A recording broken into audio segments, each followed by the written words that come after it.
babandi rero babahanze aha bababeshya bababwira ngo nushatse gutaha bakamubuza ngo buretse ngo ntutahe ngo ibintu biri hafi gutungana ngo bazabanza bavaneho Kagame ryari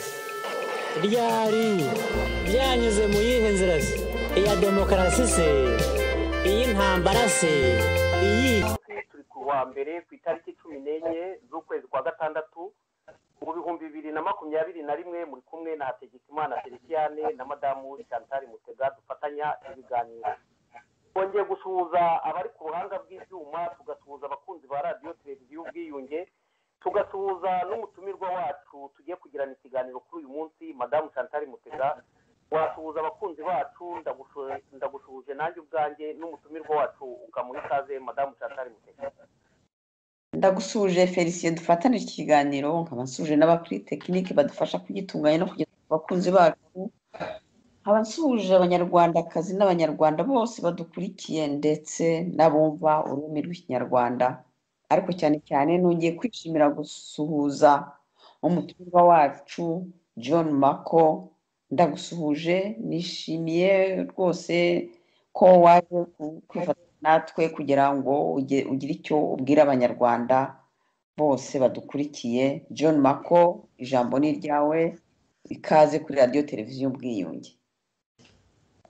Murakoze Chantal Mutega kunyakirana ubwuzu ndetse n'ibyishimo kugira ngo tugire icyo tuganira.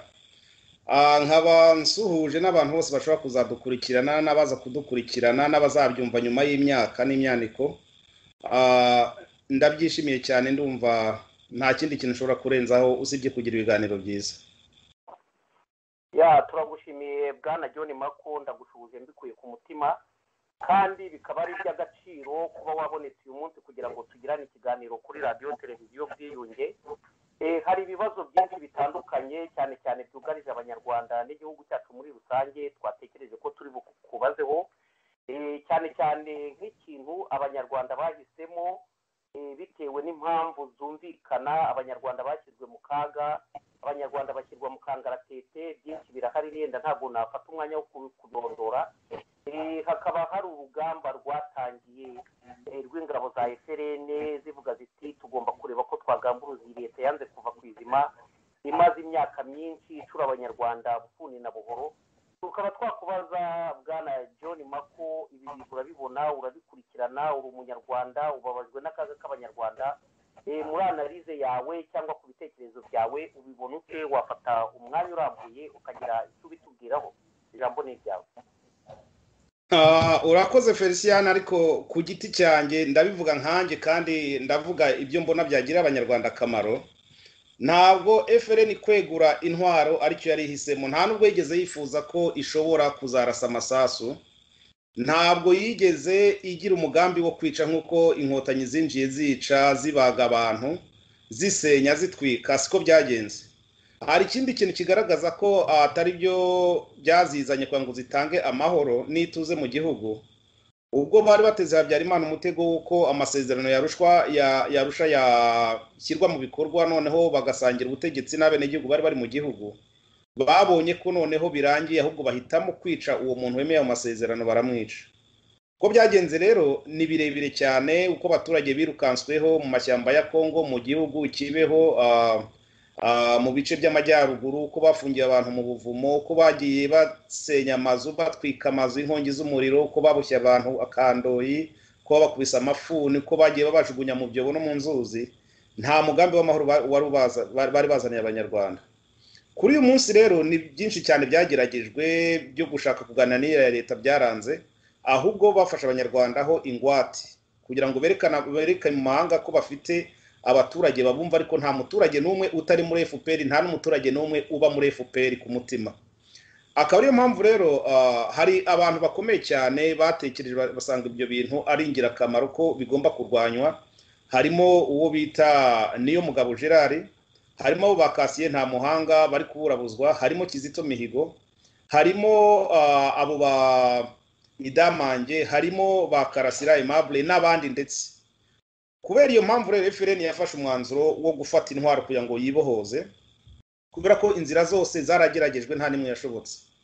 akaba ariyo mpamvu umuntu ushobora kuvuga ko ashaka kuganira n'abo bantu nibwo akibyuka ntabwo azi ibyabaye. Abafashe intwaro izo nzira zose barazigoragoje basanze ko bidashoboka. Igisigaye rero numva ko abaturage bakomeje gushyigikira FRN, cyane cyane nibanda ku bantu bari mu mahanga bavuga ko bari gukina politike y'umunwa. Iyo politike nta kizamara, bazajya kwibuka gufata intwaro abantu barashize. Nkaba numva ko rero abantu bakomeje kujya mu mugongo FPR bakayirwanya bagafata FRN mu mugongo, noneho abantu bakishyira hamwe bitabasabye imbaraga nyinshi. Ariko mu gihe igikorwa bagihariye umuntu umwe bizagorana, ariko amaherezo ndumva urugamba tuzarusoza amahoro nitwishyira hamwe tukarangiza ubucakara mu gihugu. Ndumva mu magambo yanjye make ari uko nguko nagusubiza murakoze. None se John, mbere y'uko mugenzi wanjye afata ijambo, FPR yaje ibwira abanyarwanda ko ije guharanira uburenganzira bw'abanyarwanda, cyane cyane abantu bo mu bwoko bw'abatutsi. Uravuga niyo mugabo Gerard, ba Kizito Mihigo n'abandi, koko FPR yaje guharanira uburenganzira bw'abatutsi cyangwa FPR ni agatsiko kaje gaharanira inda yako konyine katitaye ku munyarwanda ubibona? Feliciane, ibintu FPR izajya ikubwira uzajya umenya ko ari macuri. Usibye no kuza kubohora abatutsi, yaje kubohora abatutsi se ryari? Yaje kubohora abatutsi muri 1994 imaze kubatsemba hamwe n'intera hamwe, bamaze kwishyira hamwe bagatsemba abatutsi. Yinjira mu gihugu umugambi nta wari uhari, ariko kubera ibyaha bakoze baje gusanga nta mpamvu igaragara bazereka mu mahanga, bahisemo kwitwaza icyo kintu kuko nicyo cyari gushobora kubakingira ikibaba. Usibye n'ibyo, imaze gufata ubwo butegetsi yavuze ko ari leta y'ubumwe. None niba ari leta y'ubumwe, uzambwire ubumwe bw'abanyarwanda bugomba kuba bugizwe umuhutu, umutwa n'umututsi, ndetse n'umunyamahanga wabiherewe uruhushya akitwa umunyarwanda. Muri ubwo bumwe bwabo rero nuko ako gatsiko katurutse muri Uganda, Burundi, Tanzania na Kongo ndetse n'ahandi za Amerika no mu Burayi niko kicaye ku ntebe. Muri abo bacitse ku icumu barigiriwe nta n'umwe uhabwa ijambo, ahubwo abafite ijambo nabo ba Tom Ndahiro, abafite ijambo nabo ngabo bandi tutazi niyo bakomotse bayibingira, abo ngabo tutazi ibisekuru byabo mu Rwanda, abo nibo bitwa abatutsi. Naho uwitwa umututsi wese wari usanzwe mu gihugu, uwo ntataniye n'umutwa yakiza kuba umututsi, ntabwo bari kwica n'abasigaye. Ndumva ariko nagusubiza murakoze. Turagushimiye John Mako, ariko se uba wibanda ku bwoko twanatutsi kandi amoko yaravuyeho, twese tukaba turi abanyarwanda, wavuga ute ko hari agatsiko kiharira ubutegetsi ngo benshi n'abatutsi, babwirwa n'iki ko ari abatutsi kandi ari abanyarwanda? Uwo mutegetsi baradusebye cyane. Ubwo gatoya Chantal, jya kurumbarira ikibazo cyumvikana. Umuntu uzakubuza kwitwa umututsi uri umututsi, uzamenye ko abafite ibindi agambiriye. Uzakubuza kwitwa umutwe uri umutwa, burya abafite ibindi agambiriye. Uzakubuza kwitwa umuhutu uri umuhutu, abafite ibindi agambiriye. Ikibazo ntabwo ari ayo mazina n'amoko. Giye amazina ndayemera, ariko nyafatamo nk'igisubizo, ntabwo nyafatamo nk'ikibazo. Yewe ndi umufundi, ufashe imodoka yanjye ukavanaho logo ya Toyota ugashyiraho iya Ford, ntabwo bivanaho ko moteri y'imodoka yanjye ari Toyota. Ubwo rero kuvana amazina mu ndangamuntu ntabyo, kubera ko iyo tuvuze ko jenoside yakorewe abatutsi, ubwo amazina y'amoko bamaze kuyavuga, ntabwo ari jewe, ahubwo igihe bazaba ngo jenoside y'abanyarwanda nibwo nzavuga nti amoko turayarenze turayibagiwe. Ariko mu gihe tukivuga ko jenoside yakorewe abatutsi, kumbwira ngo nta moko akiri mu Rwanda mu ndangamuntu sibyo. Ikindi iyo bagiye kurokirita muri ya myanya y'ibyubahiro barajonjora. Icyo bavanyeho ni iryo jambo mu ndangamuntu zabo, ariko baba bafite ikindi kintu bareberaho. Ndumva nagusubiza uko nguko murakoze. Nibyo rwose, ndumva nyuzwe. Unyibukije nyine ko bavuga ngo jenoside yakorewe abatutsi kandi bavuga ngo nta moko ariho. Nta masi wavuga iyo jenoside, ko umuntu yavuga jenoside nyarwanda bamushinja cyangwa cyo gupfobya, cyangwa igihe mbona ari jenoside nyarwanda kuko baravuga nibo bivugira ko nta moko ariho, hanyuma bagahindura bakavuga ngo nta moko, ni jenoside yakorewe abatutsi.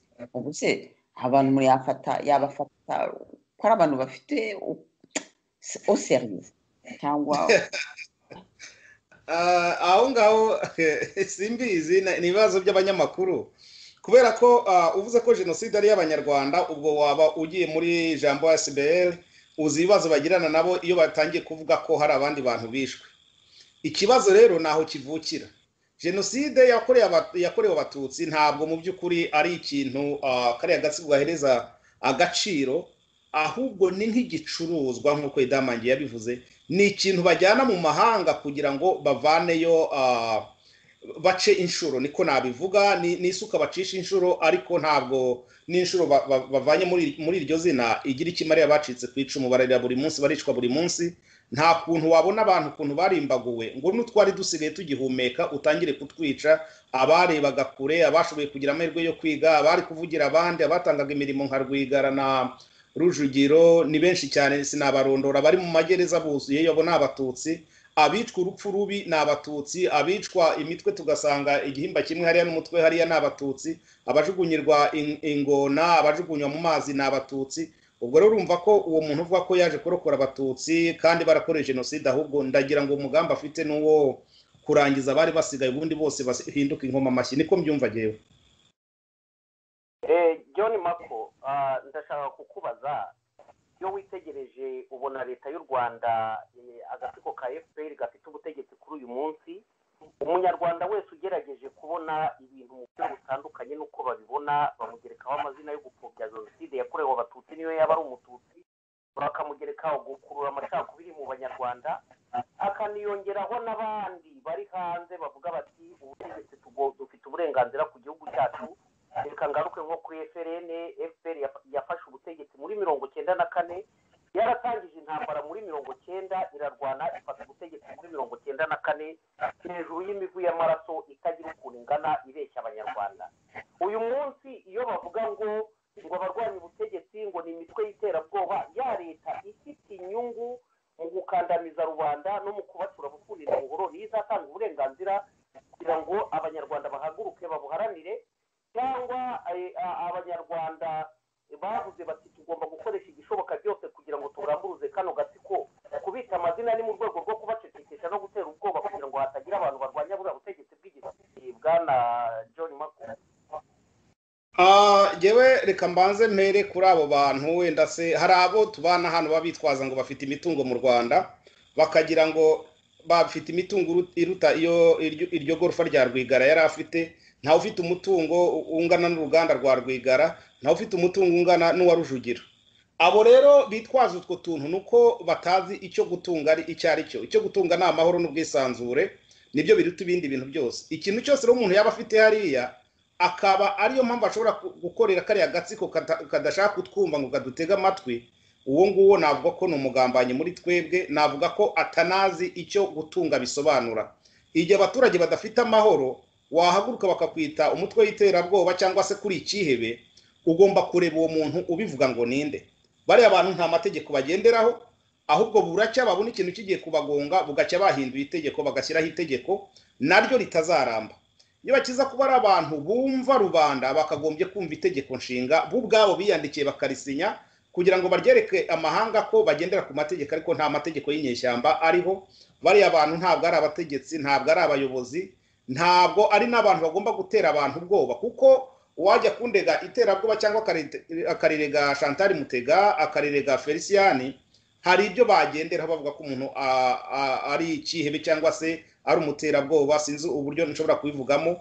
Bariya abantu bica abantu buri munsi, bariya abantu barafata abantu bakabahurutura bakabukubita hasi bavanye mu magorofa, bariya abantu baraniga abantu bakavuga ko biyahuye, bariya abantu ntacyo badakora kitabaho kibi, bariya abantu bararasa umuntu muzima bakamusatura bakamuvanamo imibiri, ingingo zo kugurisha, bariya abantu baratwikira abantu ku manywa y'ihanga, bariya abantu barazura abapfuye ngo bari guhima imiryango yabo. Ubwo se iterabwoba ritandukanye n'iryo ngiryo mu rwego rw'isi ni irihe? Kubera ko turi gusakuza tukavuga tuti tugomba kwirwanaho tudashira, niyo mpamvu twitwa abakorerana n'imitwe y'iterabwoba. Numva rero iri zina baduhereza ntacyo rivuze, nta nicyo rimaze. Tugomba kuryakira uko tukamenya ko ari umusazi wabivuze. Nta wajya kurenganyiriza umusazi ijambo yavuze, ariko iyo umusazi asaze atora amabuye, abantu baramufata bakamuboha akajyanwa kwa muganga. Ubwo rero ndumva ko ibyo bintu ntabwo bishobora kuntera ubwoba, kubera ko igihe kirarambiranye. imyaka 30 abanyarwanda bikoreye imbumburi ku musozi, imyaka 30 abanyarwanda bicwa nk'amatungo. Ndumva rero aho tugeze ni ukwirwanaho, kandi atari ukwirwanaho kugira ngo tudapfa, ahubwo dukore ubwo butegetsi bugiye kumara abanyarwanda ndetse bwonona n'umutekano wo mu karere. Murakoze. turagushimiye bwana John Mako. havuga nti wa mugani baduhoza ku nkeke, barica buri munsi, ariko umuntu ashishoza yabona bene ari tactique kugira ngo abantu bahugire, bahahamuke, bahugire kuri ubwo bwicanyi bwa buri munsi, bahere ku nkeke bo kugira ikindi bakora, bacika intege, kuko baracisha abantu intege.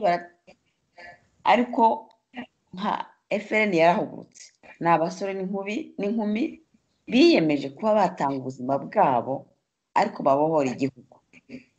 Hanyuma se nk'abo bantu bo hanze, cyane cyane aba mu bihugu bifite, aho kwicara kuvuga bati reka tujye ku muzi, turandure iki kibazo, dushyigikire FRN kuko aribo biyemeje, kandi nirwo rurimi kariya agatsiko kumva. Ubwo urumva kwicara ngo tuzajya abantu bazajya barayagisa gusa ko habaye uwafashwe ngo nibakore za GoFundMe, dushyigikire uyu, tumufunguze, tumushakire umwavoka, tumutunye, tugirute, bimara umwanya, ejo bakoze undi nawe nuko. Ubwo aho abo bantu bashyira ayo mafaranga muri za GoFundMe, cyangwa abantu bahaguruka kuko bagashyira amaboko hejuru kubera ko hari ikintu cyabaye kandi babona neza ko bidahagarara, wababwira iki? Ubumvisha ko izo mbaraga bashyira muri ibyo kurwanya FPR, gukora kureyajisa ku byo FPR ikora ntacyo bimaze, ahubwo bagombye gushyira imbaraga mu gufasha abiyemeje guhaguruka ngo barandure icyo kibi FPR yazanye. John Mako, ubwo wowe wabivugaho iki? Ijambo ni ryawe. Urakoze kuri icyo kibazo cyiza kandi cy'inyamibwa. Buriya hari ibintu byinshi cyane najyaga ngendamo nkavuga nti ibi ni ukugira neza, no kugira gute mu by'ukuri, ariko atari neza irama. Ibi bintu twinjiyemo bya GoFund ni ibintu byo mu rwego rwo hasi cyane.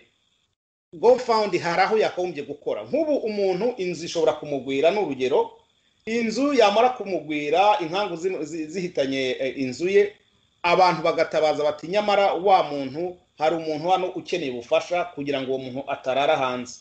Yo GoFund ndayumva. Umuntu ashobora kugira impanuka, wenda se yagira impanuka akabura uburyo, hakagira abantu bamufasha, nk'uko hariho ayandi mashyirahamwe afasha abantu nka za Caritas n'ibiki, ibyo bigakorwa. Umuntu ashobora kugira impamvu nyinshi cyane, nka Kasiye nta muhanga, kubera ko bavuga ko akiri hariya, kumushakira ubutabera hanze y'u Rwanda. Ndabyumva ko iyo GoFund yagakozwe, ariko ntabwo tuzahora dukora GoFund yo guhereza impyisi yamaze gutwara umwana w'intama ngo tuyihereze intama 3, ngo iduhereze intama 1. Ndiko mbifata, kubera ko niba umuntu agiye guciririkanywa na kariya gatsiko, n'ubundi ayo mafaranga mutanze ntagire icyo ari buze kumara, ahubwo amafaranga agahembwa babaloya bibisambo, babaloya babandi bunganira abandi mu mategeko, batazi icyo bari buze kuvuga keretse igitegerejwe ibukuru. Abo bantu urumva ko twe tuba tubahaye akazi, ntabwo tuba dufashije wa muntu, n'ubundi ntibiri buze gutuma batamucira imyaka 30 nawe yakamama. Nkaba numva rero ibi bintu byakagombye guhagarara, ahubwo dutange GoFund, dukora iki kigega kugira ngo twebwe twirinde, twisubize na gakondo yacu. Ariko kuvuga ngo dutegereje ko ejo Mako bazamutwara mujye guteranya amamiliyoni, nge ntimuzayatange rwose, mbivugiye ku mugaragaro, ntimuzayatange. Cyakora mumbonye aho naguye, wenda se uwo murambo mwawufata mukarebaho muhamba nk'uko bahamba ibindi, kuko abamaze gupfa ni benshi cyane. Ariko ibi bintu n'ubujiji, mbisubiyemo, ni ukutamenya aho ikibazo kiri. Abantu ikibazo barakizimbuka ko batakiruzi, ariko batinya kugaragara kugira ngo bashake umuti urama. Genda iriya shyamba rya Nyungwe ndarizi, nababwiye ko ari ahantu naravukiye ndahazi. Iriya shyamba ndarizi, nararizengurutse, sinarirangije ryose, ariko ndarizi. Nibaza bariya abahungu bari muri iriya shyamba ikibatunze nta byo kurya bibamo. Nyungwe ni ishyamba ribi, rigira amazi meza gusa, rikagira n'ubuki, rikagira n'urundi rubuto twita amofe kandi narwo rumeze nk'indimu ya yindi imwe ikazisharira. Ntabwo wajya kurya ibyo bintu, nta n'ibihari aka kanya ndahamya ko nta bikibamo ko isi yagiye itituka. Muri make rero nkibaza impamvu umuntu ashobora kwicara hano ngo yashinze ishyaka ariko iryo shyaka rye rikazaba ririhera mu mahanga, nta kintu kimwe rishobora kwinjiriza abanyarwanda umutekano. Iriya leta ntabwo ishobora kuzumva abantu mu gihe abantu bateye umugongo FRN. Genda bivuga nk'umuntu numva ko igihugu cyakabohotse. Sinshaka ko imbaraga za Sankara, agahinda ka Sankara n'uburyo acunaguzwa hariya mbitera umugongo ari umuntu twigeze tuganira. Sinshaka ko amaraso ya Kizito byibura mbura n'igitonyanga na kimwe mporera kugira ngo mparanire ibyo yaharaniraga. Sinshaka ko amaraso ya Niyomugabo witanze ko naburamo n'igitonyanga na sese imwe mporera. Ariko abanyarwanda barajyaho bamara gufata umuntu ati reka da ati free Mako, free Feliciane, free Karasira. Ibyo ntabwo ari umuti, ibyo si umuti. Umuti ni uwo, nuko bari abantu twamaze kubona ko nta biganiro bakeneye. Bari abantu ntibashaka kubahiriza amategeko, bari abantu ntibashaka kurambika inkota hasi, bari abantu ntibashaka kureshya n'abandi banyarwanda. Akaba ariyo mpamvu bamwe bahisemo kubita abavantara, kandi nanjye niko mbita, kubera ko ari abantu bashaka ineza abanyagihugu. Ntabwo twakagombye twibaza impamvu tugomba kwegura imiheto, ariko kubera ko nicyo gisubizo cyonyine gishoboka. Umuntu udashobora gutanga n'idolari na rimwe ngo aryigomwe, uwo ni wa muntu navuga ko yapfuye byarangiye. Idolari rimwe ntacyo rizamuhombyaho ariko rizubaka. Wa wundi nawe ufite uburyo natanga abiri, bamwe bafite amakonti, natanga amadolari 2, nituyatanga turi ibihumbi 500, amafaranga azahita aboneka, tuzatubonye miliyoni y'amadolari. Icyo gihe urugamba ruzihuta, kandi nabare abahungu bitanga kuriya. Je nayo ubwoko bwabo, je navukiye hari hano ndahaza, nzimbeho yo muri Nyungwe ukuntu imeze, nzinzara yo muri Nyungwe ukuntu imeze, ririya shyamba nararyenze ndarizi. Ntibishinge rero amakuru y'abavuga ngo nta rugamba ruriho ngo ibiki n'ibiki. Icyo dukeneye gusa ahubwo ni ukumenya FRN ikatubwira imigabo n'imigambi, mugakomeza kwigisha abantu, tukamenya ngo tuyobowe nande, intego ni iyihe. Ese iremera abahuta batwa n'abatutsi nk'uko bivugwa cyangwa ari mu magambo? Kubera ko izo mpungenge abanyarwanda barazigira, bibaza ko wenda FRN ifite aho yabihuriye na FPR nk'uko yabikoraga mu ndwano zayo, ariko genda bihamiriza ukuri ko atari ko biri. Nkaba nkeneye rero ko abantu bibwira ko gufasha urugamba ari gutanga miliyoni, ntabwo ari miliyoni. Aka kanya uwakwemera gutanga idolari rimwe atitaye kubayatanze, akaritangana umutima utuje, yazamenya ko bitabiriye ari bake, akagerekaho idolari. Urumva hari undi umuvunishije. Ahubwo buri muntu nabwire mugenzi we ngo dukeneye idolari ryo gufasha aba bantu. Buri muntu nabwire uwo baturanye, ntamusabe menshi. Ndakumva umbabarire kuguca mu ijambo, reka bigendere hamwe. Hari benshi muri mobilisation tugerageza gushaka, bakavuga ngo ngo nibagende bakora ibintu, ngo nitubona babigezeho tuzabafasha. Umuntu akenera ubufasha ari uko arangije icyo bwakoraga, n'ubwo ubufasha tujuru buba bukenewe, cyangwa umuntu yafasha kugira ngo ibintu bigerweho. Abo bantu nk'uwagereranya bavuga gutyo ko ari nk'abandi bavuga ngo mu Kinyarwanda bigeze kuvuga ngo ni ba Rutemayeze, abivuze yababeshye. Wakomereza aho bwana Gideon. Feliciane nakubeshye rero, nuko aka kanya agiye ku giti cyanjye n'uwampa amafaranga sinumva ko navuga ngo nanjye ngiye gushinga umutwe w'ingabo. Igikuru nuko umuntu agomba kuba azi impamvu ari kurwana. Guca abandi intege, abo ngabo ntibazabura mu gikorwa icyo ari cyo cyose. Uwo muntu ukubwira uko nguko nuko aba yamaze gucengerwa no kwemera kuba umucakara wa FPR. Ni wa muntu ukubwira ko FPR izategeka imyaka 1000. Uwo muntu rero ndumva iyo ari mukuru aba yigiza nkana, cyangwa se ntabwo abazi impamvu abantu baharanira gakondo yabo. Ni benshi cyane babivuga. Umuntu wingingira kujya kwibohora, bikaba ngombwa ko wanamuhemba, ukamwinginga ati igihugu gifite ibibazo. Uwo muntu ndahamya ko ashobora kuba ari ikinege, cyangwa se ntagira n'umutima wo gutekereza. Uri umuntu utekereza, ntabwo waba ubona amakuru tubona buri munsi y'akababaro n'akarengane, abakurwamo amaso, abasaturwa imitwe, abacibwa amaboko, abagirirwa ibyamfura mbi benshi cyane, ngo winangire uvuge ko udashobora gutanga iryo dolari. abo bantu rero barahari. Abo bantu hari benshi cyane batanga uburozi umeze nk'uko ubwo mbwita uburozi. Hakaba n'amashyaka twujuje igihumbi akubwira ngo yango kurwana na FPR ngo ntibishoboka. Kubera iki se bidashoboka? FPR nta kindi kintu ikoresha n'abanyarwanda, kandi abanyarwanda niyo yica buri munsi. Ntabwo tuzahagarika uru rugamba mu gihe tutarumva inkuru nziza ko hashize umwaka nta muntu uraraswa. Ariko bitari ibyo ngibyo, uru rugamba nubwo hasigara umuntu umwe, mbisubiremo nka niyo mugabo, nubwo hasigara umuntu umwe, ariko abazabaho mu myaka amagana iri imbere no mu myaka ntabwo ari myinshi cyane, bazajya basubiramo aya makuru bavuge bati hari abantu bitanze kugira ngo tubeho. Naho kwemera ko umuntu yahindutse umucakara, umuntu akemera ko bitagishobotse, ubwo nibwo bunebwe bwa mbere bwo mu bwonko bwo gutekereza. Naho ibindi byo icyo nemera cyo nuko bari abantu bavuye iyo kantarange bakaza kutuza amahoro, ubwabo n'abana babo batangiye kubibona ko bibeshye, bamaze gusaza nibatuvire mu nzira dusubiza igihugu ku murongo. Udashaka gushyigikira urugamba mu mwihorere, ariko ejo uzajya wumva bavuga ati nyamara ati nanjye burya ati hari uburyo nafashaga. Ntabyo gufasha kuri iki gihe biroroshye cyane, gukora enregistrement biroroshye cyane. Umuntu watanze umusanzu hari ahajya n'isaha n'isegonda. Ubwo ndumva ko nta muntu uzavuga ngo byari bimeze uku nguku, yivuge ibigwi, yivuga imyato y'urugamba atigeze arwana. Ndumva ariko nagusubiza Felicien, murakoze. Ndagushimiye John Mako. Ikindi nshaka kukubaza, igihugu cy'u Rwanda cyabayeho imyaka myinshi. Twibuke ko mbere ya 1994 hari abanyarwanda benshi bari mu nzego z'ubuyobozi mu Rwanda, haba mu nzego z'ubutegetsi, haba mu nzego za gisirikare. Ndatekereza ko abo bantu bose batapfuye ngo bashire, abenshi bariho ndetse abenshi bari mu bihugu by'amahanga.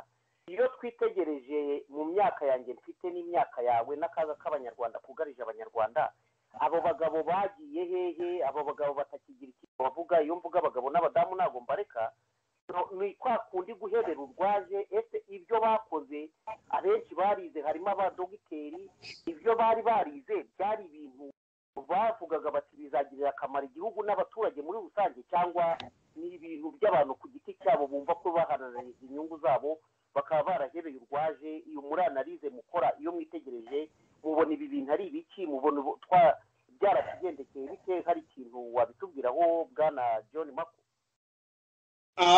Urakoze kumbaza icyo kibazo. Wagira ngo ni umuvumo ku banyarwanda, kubera ko dufite abenjeniyeri benshi cyane, abenjeniyeri bize, dufite abadogiteri, dufite babandi nyamuga ngo bafite indome 3 gusa bo bagushije cyano.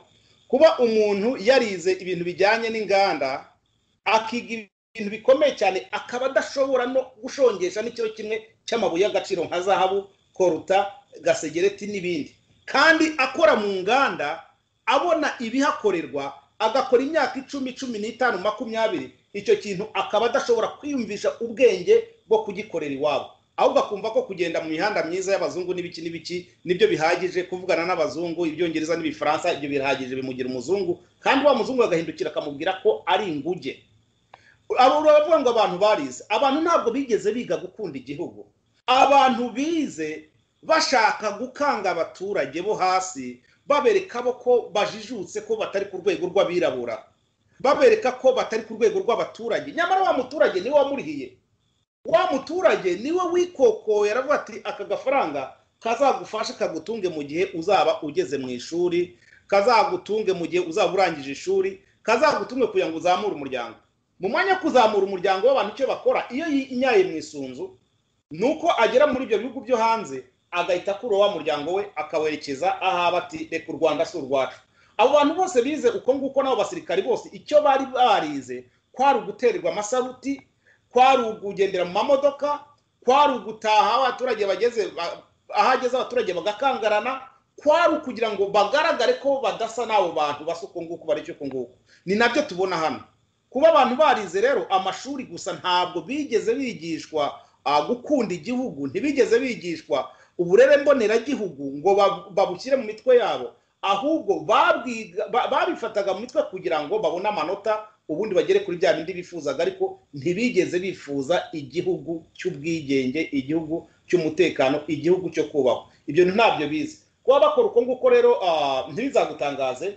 Ntabwo abo bantu bose bicaye hano bayoboye akaga kari mu gihugu, ahubwo bamwe muri bo muri abo basirikare n'abandi bize amashuri nibo baca inyuma bakagambana bagahakwa kuri abo bazungu bagahakwa kuri FPR yirirwa yica abantu kugira ngo bakomeze babayeho uko nguko ariko ntibamenye ko bari gucukura imva z'abana babo ejo ubwo bazaba batakiriho ndumva ariko nagusubiza murakoze Bwana John ndagushimiye rwose ndumva duhaye ndetse utumye uvuze amagambo akomeye cyane unyibukije nyine nk'uko wabivuze nyine niyo mugabo ati nubwo mwabapfa hagasigara umwe hagasigara bake ariko bakabaho neza ariko igihugu cyacu kikagaruka ku murongo kikaba igihugu cy'amata n'ubuki nk'uko abakurambere bacu bavuze babivuga unyibukije na Idamange nawe yarahagurutse aravuga ati nimuhaguruke murwanye uburenganzira bwanyu ngewe baranjyanye urumva ko ntabwo bavuze ngo yemwe nimujye muri kureba uko mwavuga ibi n'ibi nimujye kunshakira gofandi bandekure nimujye guprotesta ngo bandekure oya yaravuze igihe baranjyanye nimuhaguruke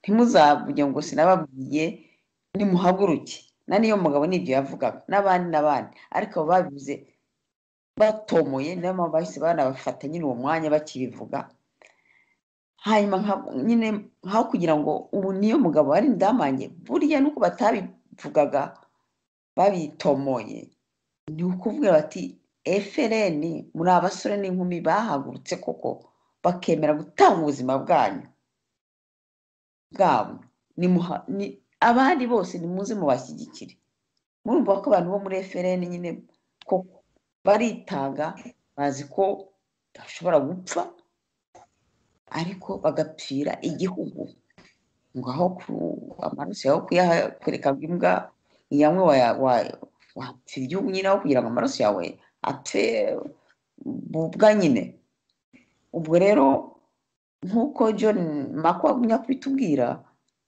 twakora dute kugira ngo nyine koko umuntu amubwiriza abwira abo bantu bati nimuhaguruke cyane n'abari mu bihugu bafite umutekano byo mu Burayi muri Amerika muri Canada muri Australia ariko mwigomwe idolari amadolari 2 amadolari 5 10 ariko mushyikire FRN kuko yo ishaka kugaruka gakondo yacu kandi FRN yiza kuba ifite imigambi mibi nabo abageze kure baraje bamena amaraso babimena ariko bagerageza kubumba umutekano w'abaturage batakora ku baturage bakagenda bakarwana nyine na RDF nubwo bavuga bati nyagasani n'umusirikare wa RDF uguye ku rugamba n'umwana w'i Rwanda ukuye ariko se nyine duhaguruke John Mako ndagusaba ngo rwose wongere uhamagarira abantu bashyigikire nyine FRN kuko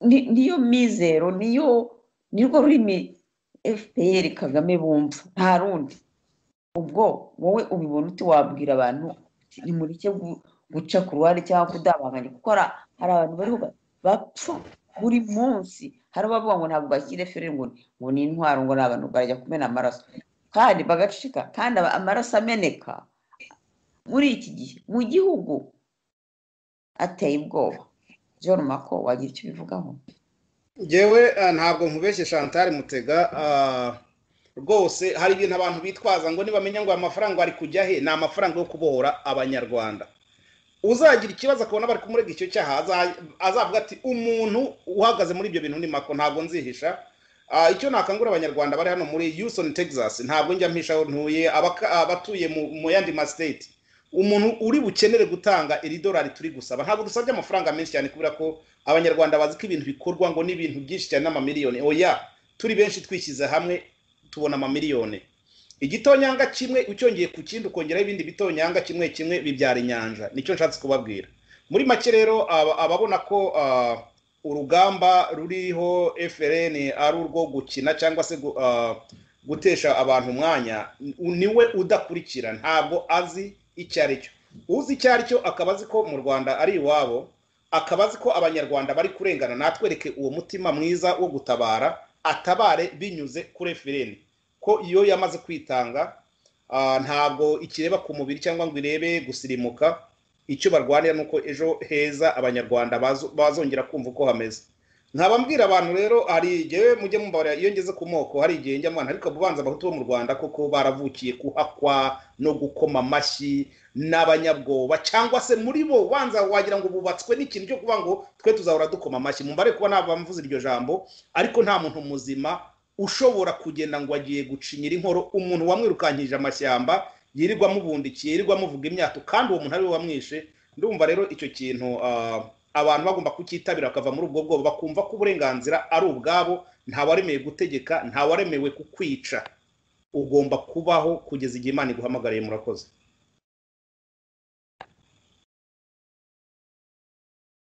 turagushimiye John Mako, uri kutugezaho ibintu byiza kandi by'ingirakamaro. Ariko iyo nitegereje nkabona abanyarwanda dufite akaga, abenshi bafite imitungo bageze hanze. Abanyarwanda ni abakozi, barahaha, barakora, barahaha, bararonka. Ariko si iyo witegereje ko mu kinyarwanda bavuga ngo iyo utungiye iw'abandi, ibyo utunze aba ari iby'abandi. Umuntu ashaka ibintu bimugirira akamaro bikazagira akamaro nawe, cyangwa ashaka ibintu abona akifuza ibya mirenge atari ibintu bizaramba nk'aba bantu batekereza gutya. Hari na benshi uganira nabo bakavuga ngo ntibakajye bababwira u Rwanda, ngo iby'u Rwanda ntibabitekereza, ngo ntibazongere no kuvuga ko ari igihugu cyabo. Nk'abantu bafite iyo myumvire cyangwa batekereza gutyo, John Mako, ikintu wabagezaho cyangwa icyo wababwira ni iki? Abatekereza gutyo ni ukubera ko batazi amateka. Batekereza gutyo ntabwo nabizingiye kubatuka, ariko reka mbihorere. Ariko icyo nababwira bazajye kurira muri Ethiopia, hari hashize imyaka ingahe kugira ngo abayahudi basubire iwabo muri Israel? Hari hashize imyaka ingana gute? Ndumva aricyo nababwira. Naho uwubatse hano muri ibihugu by'amahanga we agomba no kwibwiriza akavuga ngo ubu bwende gihugu bw'ubutsindirano baduha, niko njya mbwita, bigeraho bakabukwambura bukarangira, ahubwo nabo wahabyari bakakubwira ko atari abawe, ukagenda amaboko ukagenda amaramasa. Ndumva aricyo nabasubiza. Ufite iyo myumvire ni imyumvire ya gitindi. Iyo ngiyo ni imyumvire kutamenya ubukungu nyabwo aho buherereye, ko ari muri gakondo. Banyarwandakazi, banyarwanda, mukurikiye John Mako, ibitekerezo byiza atugezaho. None John Mako, dusoza koko kangurira abantu, hamagarira abantu gushyigikira FLN, kuko nta niyo nzira nirwo rurimi FPR Kagame bumva. Bose bakurira umurima ku sinzi umugani uko bavuga, ariko bakurira ku murima.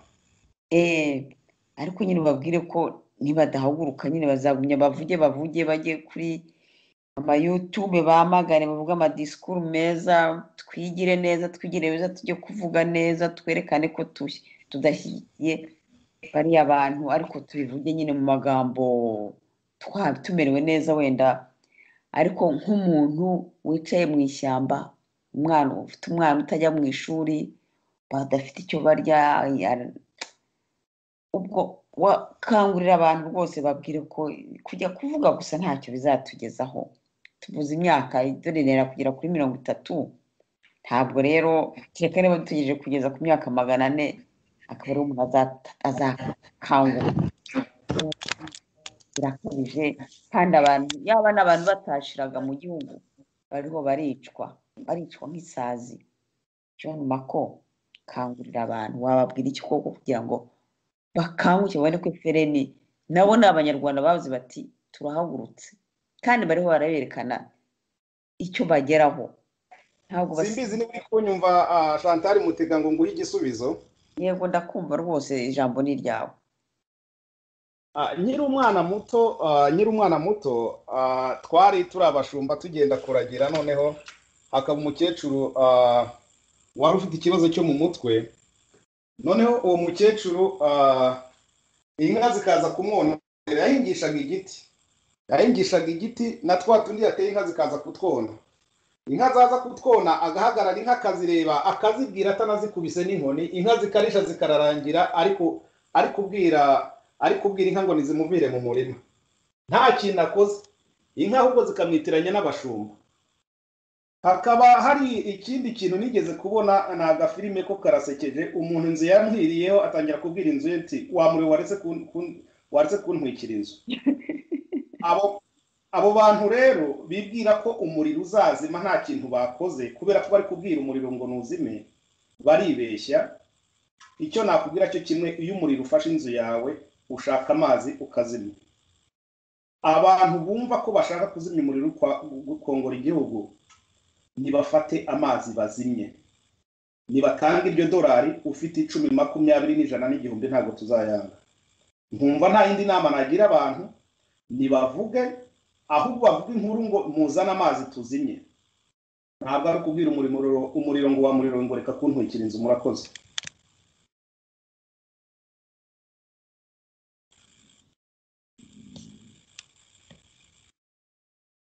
John Mako, mbere yuko ugenda reka turashoje ikiganiro cy'uyu munsi, hari n'abandi cyane cyane b'abanyepolitike bajya bavuga ngo intambara ntabwo ari ngombwa ngo ikaramu izagakora. iyo mwitegereje n'iyi ngoma y'agahotoro yiganjemo abantu bagize uruhare mu bwicanyi bwakorewe abanyarwanda, kuko abanyepolitike bavuga gutyo ngo ntabwo ari ngombwa gukora intambara ngo ibintu bizikora kandi hakaba hashize imyaka ingana gutya.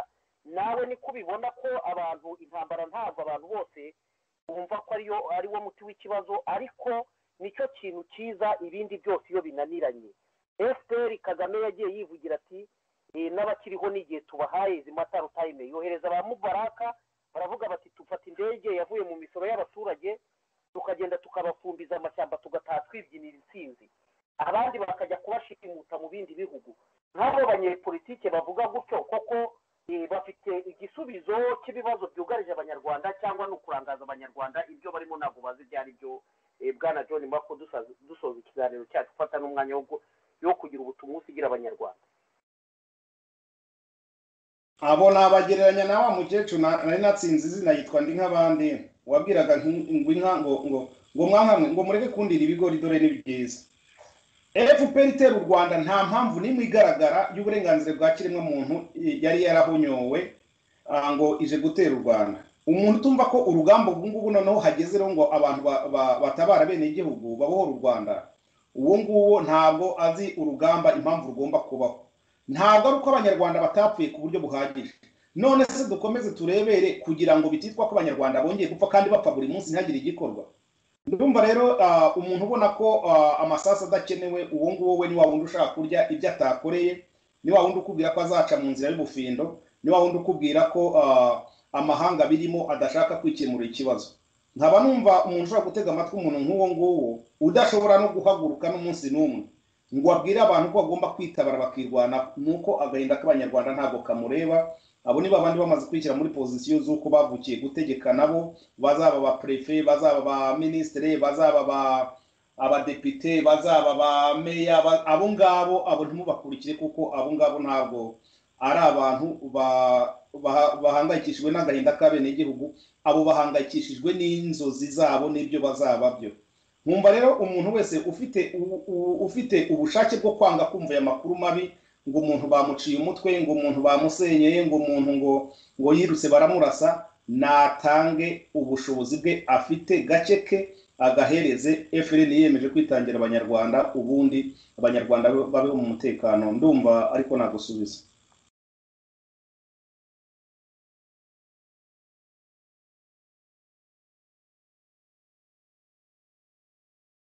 banyarwandakazi, banyarwanda, dusoje ikiganiro cyacu. Felicien, wagira icyo wongeraho usoza ushimira abanyarwanda bose badukurikiye? Urakoze Madamu Chantal Mutega, ndagushimira ubwitange bwawe dufatanye ibiganiro kuri radio televiziyo Bwiyunge. ndashimira John Mako wahagurukiye kwitangira abanyarwanda ndetse no gushakira isubizo cy'ibibazo byugarije abanyarwanda. nkashimira n'abahagurutse bose baharanira ineza y'abanyarwanda n'ineza y'igihugu. ibyo byose ni inshingano z'umunyarwanda. nkanagaya abipfumbase bumva ko bahereye urwaje batagomba kugira icyo bakora kugira ngo baharanire ineza yabo n'uburenganzira bwabo. nkaba rero nongera kuvuga nti mukomeze, nta mvura idahita, nta joro ridacya. FPR yabeshya abanyarwanda igihe kinini, ariko igihe kirageze cyo kuyigamburuza noneho abanyarwanda bakisubiza gakondo yabo. Nongeye kubashimira abavandimwe mbabwira nti mutange ibitekerezo byanyu kuri radiyo televiziyo ubwiyunge. Ni radiyo yanyu, icyifuzo cyanyu, ibyo munenga, ibyo mushima mubitugezeho, tujye tugerageza no kubikosora cyangwa no kongeramo n'ibindi mwifuza. Akaba arizo nshingano z'umuryango wa CND na FRN ndetse n'abakunzi bacu n'abashabikorwa bacu. Turabashimiye, mugira amahoro y'Imana. Twongeye gushimira umutumirwa wacu kandi twizera ko atari bwo bwa nyuma, igihe tuzajya tumukenera kugira ngo asubize ibisubizo by'abanyarwanda baba batubajije tuzajya tumubona. Murakoze Felicien na Chantal Mutega. Merci.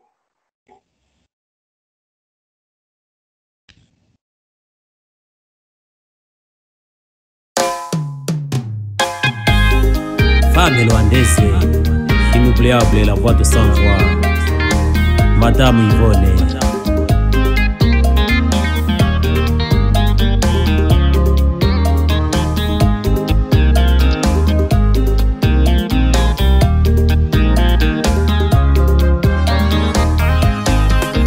Kangondo amateka mu Rwanda, Kangondo nawe ntibakwibuke, aha ababyeyi bibondo basenyewe bagatabwa mu mvura y'amahindu, bagacuzwa bakanyagwa zigahera. Icyaha cyabo ngo n'abanyarwanda, iyo icyaha cyabo ngo barakennye cyane.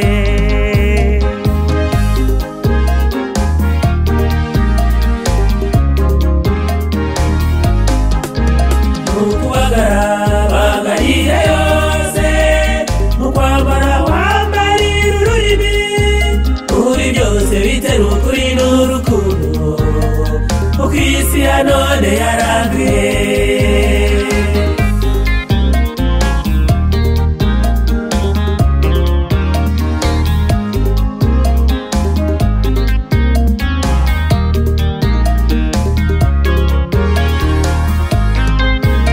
Umuturanyi wawe yicwa ureba, ukararama ngo ntibikureba, umuryango wiwe ugatsembwa ubizi neza ko barengana.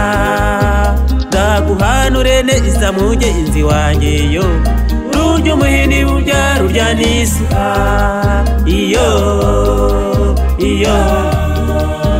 Rurya umuhini burya rurya n'isuka.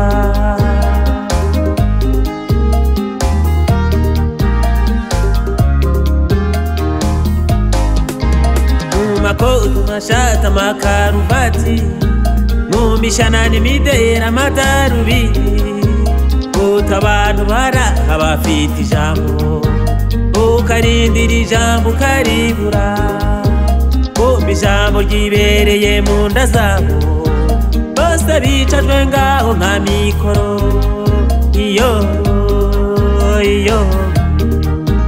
Bose bicajwe ngaho nka mikoro.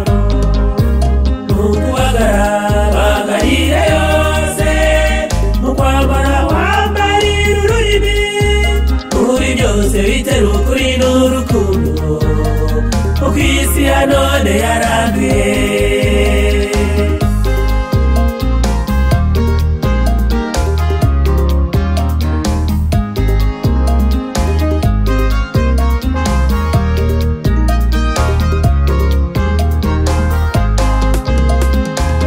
Amatungo abayazi neza, uko abazi ibyayagaburira, mu banyabwenge ngo burya injiji ni nyinshi, ariko mwebweho murarengeje, mutora amategeko y'imirimo, abantu bakitwa ubwo ntakore, bagasenyerwa ubwo naho ntakore, bakanyagwa ibyabo mugahora. Mutubwira akazi n'ababita mwese, kadahumeka burya irindi nyoni.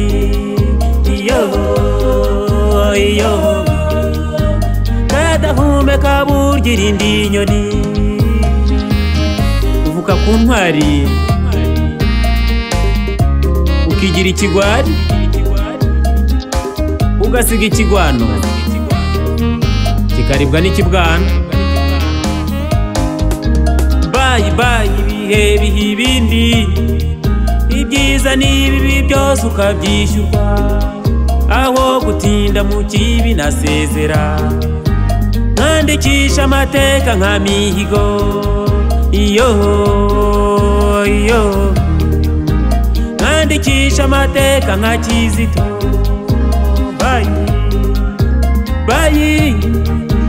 Bayi abandi baragusize, mu karere muhindutse ruvumwa Rwanda. Bayi abandi baragusize, mu bihugu muturanye mubabujije amahoro Rwanda. Bayi abandi baragusize, musenyera rubanda mukabanyaga ibyabo Rwanda. Bayi abandi baragusize, urere no mu mashuri urubyiruko rurazimye. Bayi abandi baragusize, umuha mu rugo ntukore inzara ikwice muceceke. Bayi abandi baragusize, eko wica abawe uzubakwa nande Rwanda. Bayi abandi baragusize, ko wica abawe uzubakwa nande. Bayi abandi baragusize, yo urica abawe uzubakwa nande. Bayi abandi baragusize, yo urica abawe uzubakwa nande. Bayi abandi baragusize, wica abawe uzubakwa nande. Bayi abandi baragusize,